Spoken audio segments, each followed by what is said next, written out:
Hello, and welcome to the Hamumu Halloween Home Horror Hoedown. The podcast where we watch 31 horror movies throughout the hallowed month of October. Ranging from the critically acclaimed to film school projects gone gruesomely awry. And we take them all way too seriously. I'm your host, Mike Hummel. And I'm your host, Sully Hummel. Now warning, we use a ghoulish number of spoilers, so watch the movies first. Second warning, we don't know anything about anything, so don't take us seriously while we take these movies seriously. The Grudge was a movie about a haunted house. Yes, it's a house that tries to kill people. Anyone who enters it apparently ends up getting killed, pretty much. And really that's not completely accurate, because it's not the house, it's the beings that are trapped in the house. There's basically this family of 3 that's trapped in this house. So anyone who goes into the house gets attacked by one of these 3 beings. Yeah, but it's all, the theory is that it's not beings so much as just this concept of a really bad thing happened, and that concept just is very angry and will kill you. Right, like it says at the beginning that if somebody dies with lots of rage or fear, then a curse is born, is basically how the curse was born for sure. It was. Yeah. Okay, so we picked this movie because Sarah Michelle Gellar was in it. That's fun. Sometimes we do that. We pick movies just because of who's in it. But that's not just because I have seen the original Grudge, the Japanese movie, and I was wondering what the remake was like. This is the American remake of a Japanese movie. And it's actually by the same director. Interestingly, though, most American remakes of Japanese movies are like the storyline, but it takes place in America. Yeah. Like they just transplant the whole story culturally. And in this case, they really, for some reason, he really wanted the house and the curse to be Japanese. So all of the American characters are in Japan for various reasons. Like they're there for like work exchanges or they're students or whatever. Truly an unnecessary remake. It was super weird. Same movie, new people show up. It adds an interesting element, though, to the whole remake of a different culture's movie, because, we've talked before about how much I like watching particularly horror from Asian cultures, because their idea of what's scary is so different from what American ideas of what scary is that it's, it's like new to me. It's always, ooh, this is creepier because I haven't seen it a gazillion times. I don't know that worked so well this time, because it had those elements, and maybe I've just seen enough Japanese horror at this point that I'm like, oh, the creepy broken girl coming face first down the stairs is creepy but isn't really scary anymore. Well, that was so weird. It looked like claymation. Like, I wonder if they did something with the camera, or they just kept stopping and starting the filming or something. But that's one of the things about Japanese ghosts, is that they have that, like, stop motion feel to them. But it's just weird how they did it. Yeah. But it lost something for me, and it might have been because it was culturally a Japanese movie, but like there were all these Americans being American, and so I was like, but that's not how an American would react to this. Yeah. Like Sarah Michelle Gellar's character, in so many instances, met up with this ghost or met up with these spirits and this curse and was paralyzed with fear. And I'm like, but that's not what happens. Well, that seemed to be the thing that happened to everybody. Like, just looking at it just trapped you. I made a note of that it didn't feel very scary to me. It got better later, but early on it was like not scary. But the characters were terrified. They were. One of my notes was, just making somebody paralyzed with fear doesn't make me afraid. Like, that's not enough to make me think, wow, this is really scary. It must be. They think it is. It didn't work. Because all I could think was, but that's why. Why are you reacting that way? Like, get up and run away, or like fight back or something. Yeah. And I sort of think that's a cultural thing. Like in American movies, when you're confronted with something scary, American horror movies, you're confronted with something scary, you run away or you fight back. Like, very rarely do we have characters who are frozen. Like, fight, flight, and freeze are those, like, responses. Freeze is not usually a thing that we do, because it's not considered heroic in any way. Because running away is superhero. Well, I mean, it's not, but it sort of is, because at least it's taking some sort of action. Yeah. Like, we're a very, like, action-oriented people, I suppose. Guess so. Yeah, it felt like the story that's what this thing does. It just paralyzes people. But it kills them. Like, well, yeah, several of the characters just died of fright. And I'm like, really? Yeah, that was weird. But that's what that's the story they were telling, apparently. I don't know. It's kind of strange. Which maybe would have worked if it was something that was that scary. But really, it was like, oh, you're so afraid of her hair that you're going to die? Like, she wasn't even touching anybody. Like, nobody actually... Like, toward the end, I guess, there was some, people were getting shoved in the water and... Yeah, some stuff like that. Some things happened, but for the most part, it was like you're just standing there watching somebody walk past you and you die of fright. And so that made me wonder, is that normal for Japanese horror? Like, is that a thing? Like, if Japanese people were watching this movie, would they be like, oh, this monster is so scary? Or is that an American... I think there's some of that. Telling of it somehow? Because... But the director was Japanese, Ring, wasn't he? Yeah, he was the original director of the Japanese version. But in the Ring, that monster kind of just made people die of fright too. Like, it would come out of the TV, get up in your face, and then people would find you like paralyzed in your chair, dead. So it's kind of the same. It's very interesting to me, and it makes me wonder where that comes from. Like, I wish I knew more about Japanese culture to be able to make some guesses as to like, why is not fight, like, why is that a thing? Because that doesn't work. Like, that's so outside of my realm of experience that I'm like, I don't understand. Yeah, I don't know. And if I wrote a story like that, like if I wrote a story and tried to submit it places and people were like, nothing actually happens, you just describe something scary and your main character keels over, like, it wouldn't sell in this country. I mean, dying of fright is a thing, but... If you're a rabbit... Yeah, you really have to sell it pretty big. I don't know. I mean, I could kind of see the little old lady, like, who was... clearly had some dementia and stuff going on anyway. Like, I could see her dying of fright. Of course, she's the one who lived in this house all by herself forever. I don't know. But especially the main character's boyfriend who goes in looking for her at the end. And, then, like, he's healthy... young. Well, but I mean, that's the thing. That's why I bought it, because I was like, okay, this is what this ghost does. Like, she crawled up on him, and like, he was scared as she came towards him, but then she crawled up on him and he went, and that was that. So I mean, like, that's what they do. What our listeners couldn't see as you were saying that was how hard I rolled my eyes. Perhaps they heard it because I rolled my eyes so hard. Like, I get it. You're absolutely right. And the eye roll indicates that I think that is nonsense. Yeah. And it didn't work for me. Okay. So I thought it was funny how, as we were watching the opening credits and like the first scenes, Sam Raimi's name came up, and we simultaneously went, Sam Raimi? Because he is, one of those like classic horror movie guys. Like, when I think of horror, particularly because you like to watch, like, what is that?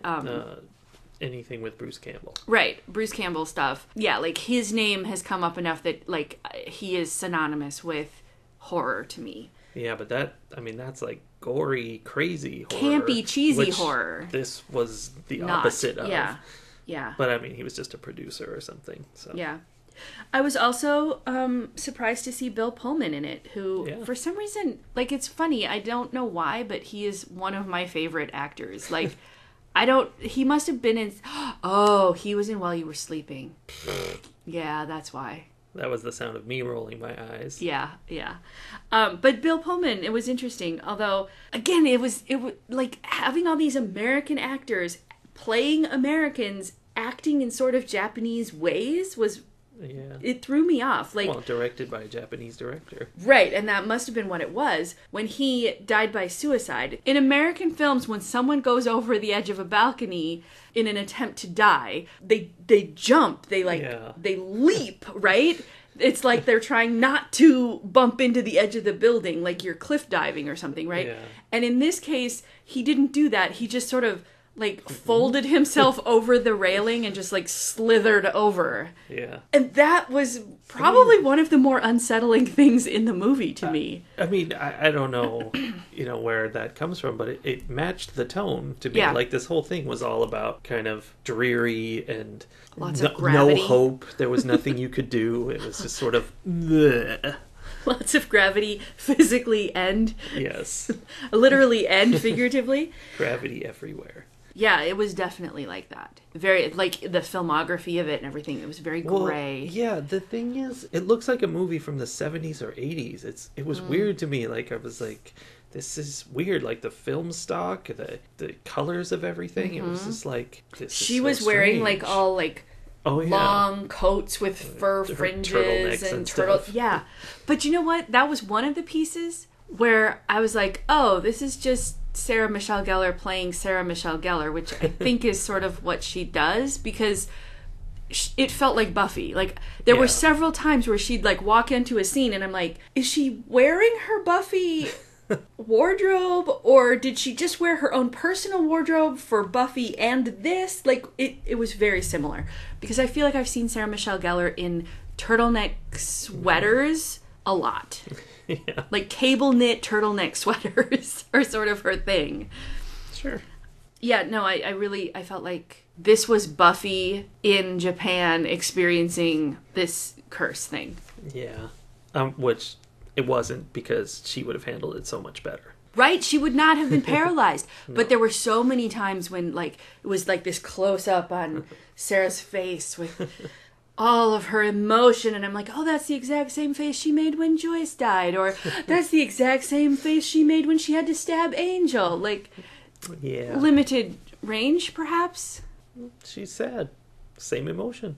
I guess. I think it worked better in Buffy because Buffy was sort of a almost cartoony soap opera, melodramatic sort of thing, and this, her emotions, her facial expressions were the only, like, intense emotion in the whole thing. Everything else was paralyzed and pulled down by gravity. The detective was very haunted. He was but not in a very happy camper. No, but in a very he was haunted in a more subtle way. Like, he would just have this, like, long stare, but not really much else was going on in his face. And her, like, she gets the lip quiver going, and she, just her whole face gets involved. That's interesting. I wonder if she was the wrong choice. But what I want to really discuss is housekeeping. So yes, let's. When your house gets dirty, do you just throw random scraps of paper around everywhere and shred it into little pieces?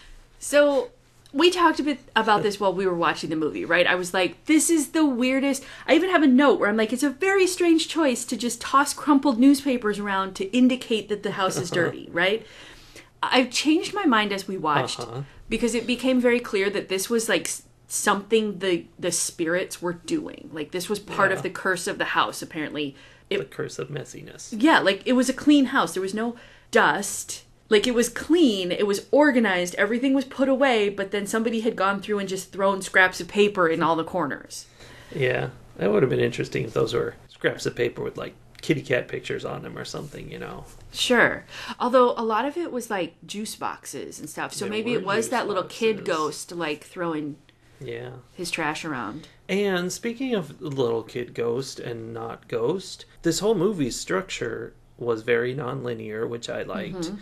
And it would just jump into the past, further into the past, back to the present, and all these different ones. It's interesting that you mentioned that, because one of the questions I wrote down was to ask you what you thought of the use of flashback to tell this story. I'm pro flashback. Because they did it, like, she would just walk into a room. Like, you would be in one timeline, and she'd walk through a door, and then suddenly the lighting would change a little bit, and we were in a different timeline. Yeah. Do you think that they did a good job of making sure that we knew what timeline we were in at all times? Well, it didn't. I mean, it was confusing at first, but it didn't take more than 10 seconds in each new scene before you're like, oh, this was before those people came in. Mm-hmm. Because then, you've got, like, the old lady before she was really incapable of functioning and buying the house and all that. So, I mean, I like that. I like having to work on that with my brain. So the one that I wasn't so crazy about was The very last flashback that they add in, like when you're actually finding out what happened to these three spirits. Oh, and it went all grainy. like black and white and grainy, like we were suddenly watching this like 1930s film. Yeah. That felt like that was such a dramatic change. I'm like, unless that's when it took place, I'm not sure why they went quite that dramatic. Yeah, they just kind of did it for looks. It could have been just black and white. Like, they could have just flipped black and white, and that would have been enough, I think. They were giving you that crazed nature of it. Overwhelming you. But that whole thing, okay, that's the end of the movie and we know there's spoilers, so the end of the movie is she goes into the house and suddenly she's like in the past. Mm-hmm. And almost she's being seen by the kid in the past, which is weird, but okay. But not by, like, Bill Pullman's character him, although couldn't you see her. keep thinking he is, but then he isn't. So she's in there and she's actually in the past, so that's a twist, and it just kind of explains everything, and it's dumb. Like, the whole movie was building up this mystery, and it was interesting until they were just like, here's everything, and now let's get killed, because that's it. Like, it felt like it needed to do something with that. Like, here's everything, and because of that, she's got the locket she needs to kill the ghost, or something. Anything other than just, here it all is, now let's go ahead and kill her. Yeah. Which is interesting. I totally agree with that. And one of my notes from about midway through the movie was, part of why I'm not scared is it's so disjointed, I can't make the connections that they're trying to make me make. Like I'm not putting pieces together in a way that makes me go, ooh, or get invested, or like care about the story. Yeah. So I wasn't scared. And then at the end, they went to the exact opposite and were just like, oh, well, here's everything laid out in this, neatly for you. So again, not invested because I didn't have to do any work. On that note of scares, this movie got me. Not watching it, I didn't jump or anything, but afterwards I had to get up during the night and walk through our dark house, and I was just like, I don't know what I'm going to see around the corner. What's it going to be? That's funny, because you know what? What? Immediately after we watched the movie, I was like super tired, wasn't feeling good. So I was like, I'm just going to go to bed. So I walked into the bedroom. I didn't turn on any lights in the hallway or anything. And there's the mirror in the bathroom that you can see as you're walking down the hallway. And it was me, but it was in the dark. Did you die of fright? I saw the ghost with like the hair hanging down and everything, which is funny because that was not what I looked like. But it was all like, I didn't really see anything. I just saw like a flash of movement. Yeah. But my brain turned it into the ghost with the hair hanging down. It was something they were doing pretty well. Even though, like, when you actually saw the ghost in this movie, it was lame. It was people in white makeup. Yeah. Yeah, she did. And, like, the kid was just a kid covered in white stuff, and he didn't do much of anything. The only scary, quote-unquote, thing he did was he'd open his mouth wide, not fake wide, but just wide, and make cat noises. Well, like a yelling, like a cat in heat noise. Yeah. Well, that's weird. But true. Yeah. I mean, it's because that's like the scary cat noise. It's like, ooh, why is it making that noise? I think he was the scariest one because, like, there's something unsettling about a child with no emotion on their face. Like, and like the big wide, big eyes, and, they had the makeup done so his eyes really looked prominent on his face, and he just didn't do anything with the rest of his face. The one scene, it was really probably the only scene I think was an effective scare for me, was when it was on video. There was a video camera shooting a hallway, and the lights were flickering, and a ghost came up out of the floor and started walking forward. That was good. Although later, then the detective watches that tape, and the ghost comes up in the camera, and that was like, whatever. Yeah, that was not. It didn't work at all. I don't know. I don't think it really worked for me the first time either. That was too, I don't know, predictable. Well, yeah, it was standard. And then later, the fact that he's watching the video and seeing the same thing that she saw when she was watching the camera filming, I'm like, oh, well, it's not even a ghost that can hide from cameras. Like at least in a movie, like in some movies, like one person would have seen it and been like, look, I have this evidence. And the other person would have been like, this is a hallway. There's nothing going on. Yeah, that's fine. Right?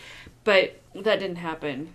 But there were a lot of times where, like, especially Kayako would stick her head out at someone, and I'm just like, okay, there's a lady there. Like, it was nothing. Yeah. I think it was, they were trying to have her, because she always kind of like slid face first out of like doors that were opening and stuff.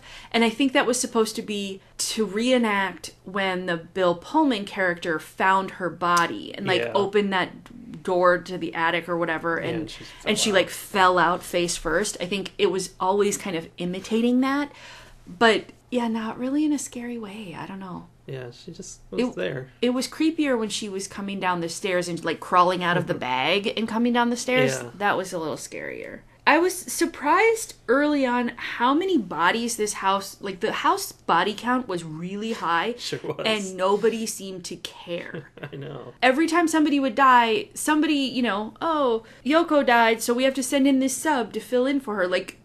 Well, I mean, they didn't know. She was just gone for a day. Right. The world was changing, and it was people were changing their behaviors because the world had changed, but it changed a lot and nobody really cared. Yeah. Well, and I think, though, a lot of the deaths were way far away from the house because the house, like, latches onto you and then eventually kills you. And so they weren't really connected. Like, they just get killed in some random place. And mostly they disappeared, I think. Well, I mean, for one thing, they disappeared into the attic and were just there. Yeah. But, wait, who was it who got eaten in bed? Was that... It was the sister. Right. And she just, she was high. Okay, first of all, I'd like to say that if you're being chased by something, don't run and hide in bed under the covers. But like, it's natural, Sully. No, it's natural for a 4-year-old. You're going back to childhood, you're scared, you throw off all your adulthood, and you just go, oh no, I'm going to hide under my covers so it can't see me. She didn't even go all the way under the covers, which if you're a child and you are hiding under the covers, like, you know, you have to, like, completely seal yourself in or you're not safe. And you have to just breathe in, like, your own carbon dioxide. I know, and that's eventually you have to open it up because you can't breathe. And then you're like, oh, now they're going to get me. Yeah, exactly.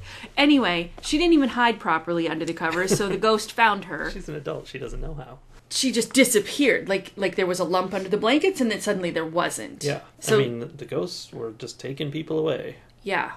But not always. So I felt like that was kind of an inconsistent rule that kind of bothered me. Well, speaking of inconsistent... One person got violently, gorily killed, and her jaw was left in the attic. Yeah, Yoko had a rough time of it. What was that about? Why did that not happen to anyone else?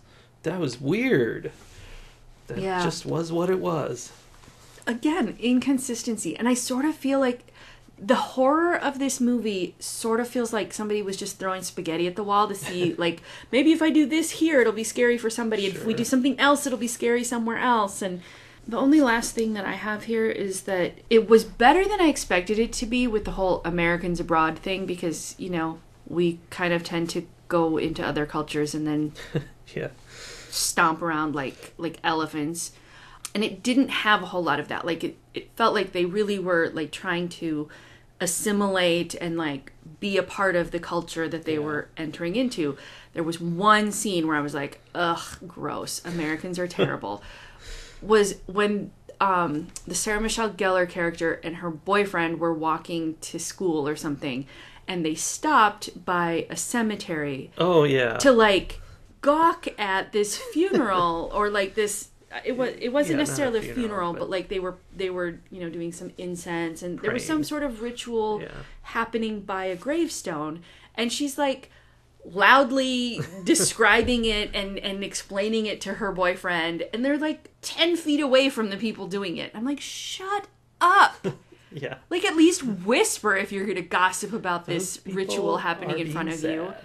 So, yeah, it was one of those moments of like, oh, I find this interesting because it's unusual to me, so I'm just going to talk about it like it's an unusual thing that I'm observing and not like it's something someone is actually experiencing in their real life. Yeah, kind of an important thing for those people. Right? So there was that moment of, you know, oblivious American behavior. But overall, I thought it did a much better job of not having them just storm around like a bunch of ignorant college students. Yeah, it was interesting seeing that kind of the life of like an enclave of Americans I guess it's an expat area. But they didn't seem to be that like they weren't really involved with each other, but they kind of were, because it was this her family office, whatever, the care facility. Right. And I think I couldn't entirely figure out what was going on there, but I think what it is that they are an office of like support for, like you said, for expats. So like this woman, yeah, that makes sense. The old woman who had dementia, she was part of a family of Americans. Like her 2 kids and their family were all Americans who were working there. So, but they were all English speaking. Yeah. So now they have this resource they can reach out to where people would come in and provide services. Yeah. But they were English speaking services. So that was interesting. And there was a moment where, so the Sarah Michelle Gellar character is volunteering at this office to get some kind of credits for her classes, and her boss is like, oh, no, don't worry, you're ready for this. And I had this moment of, oh yeah, it would be kind of scary to like have to go out and do your job within a community where you really don't speak the language. Like she spoke some, but she wasn't fluent. And so that was interesting. Yeah, I would be scared. I mean, me too. I wouldn't die of fright, but I would be scared. I mean, I was telling somebody the other day that you and I are the kind of people who just choose not to go to countries where it might be difficult for us to communicate. Yeah. Like we're already nervous enough about traveling outside of the United States just because we're both nervous types in that regard. Yeah. And then you add on and then people won't speak your language, and we're like, yeah, we'll just stay home, thanks. Yeah, sometimes we went to Paris, and could get difficult to communicate sometimes. Yeah, but fortunately, almost everyone there speaks English. Yeah, but sometimes they don't want to speak English. Well, right. So it could get a little bit difficult. But, like, really, we basically walked into Paris and had no trouble finding people who could communicate with us. Whether they would was another question. Yeah. Otherwise, I think we've always gone to, like, vacation communities where even the population, like, the people who live there have learned English in order to be able to communicate with the ignorant Americans who come and trash their country every spring break. Except in Mexico. We went to the Mexican vacation I know, that was awesome. But we spoke a little Spanish. Espanol for you listeners. But remember, that felt like we were, like we talked about that, feeling like we were in the deep end of the pool. We were indeed in the deep end. Ratings. Watching this movie, I found myself kind of hooked in.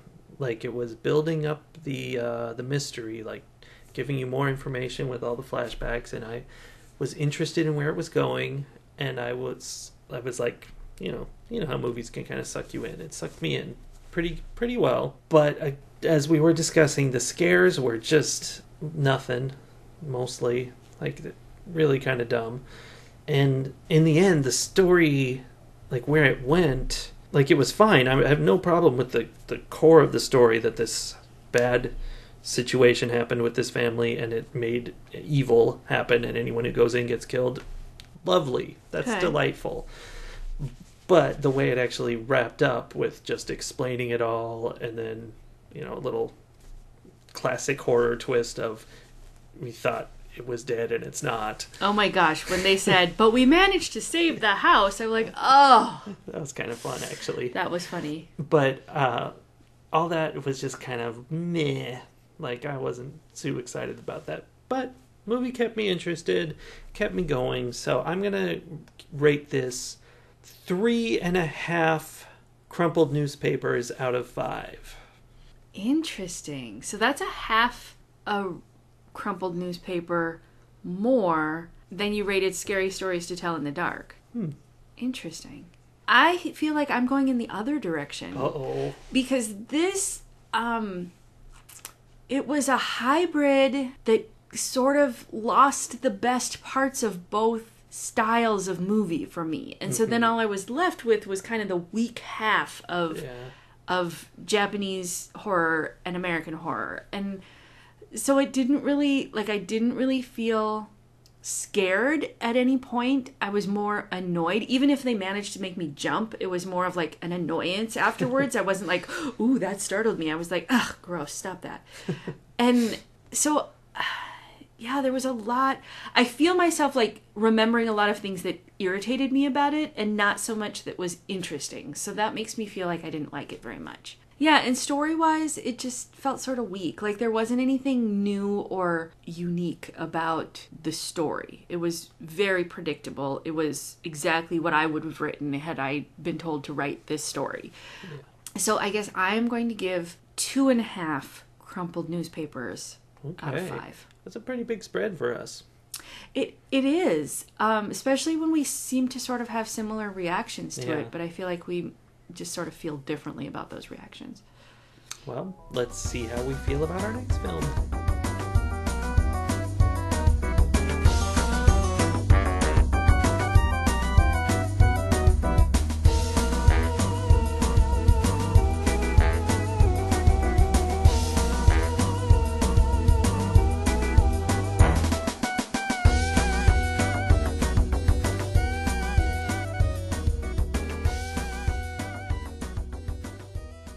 Uh-oh.